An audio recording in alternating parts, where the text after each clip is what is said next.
Meanwhile, at the State House, there's arguments over water quality that haven't been resolved. Do you think that the EPA is going to come into Iowa and start regulating water quality if there's no action in Des Moines? Well, actually, right now, where that is, it's in the courts right now. The EPA can't do anything at this point because the courts are going to make this decision ultimately. A number of states sued the administration, so now that's where it is.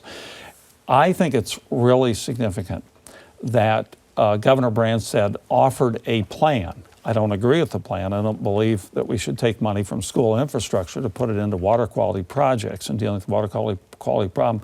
But I think it's significant that he offered a plan because it was an acknowledgement that we have a water quality problem and a significant one here in Iowa.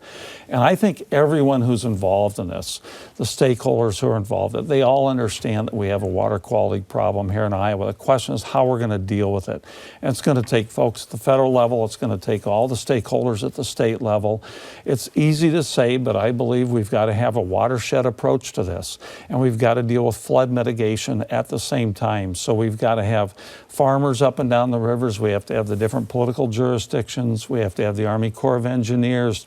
We have to have all kinds of folks involved in this. This has got to be a big project. Who should be the lead on this, though? People have long argued that these decisions are better made at the state level as opposed to the whatever approach the federal government might take.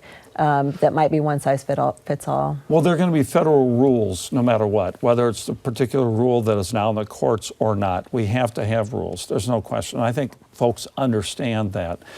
Whether those rules are going to determine then how folks act or don't act at the state level is another question.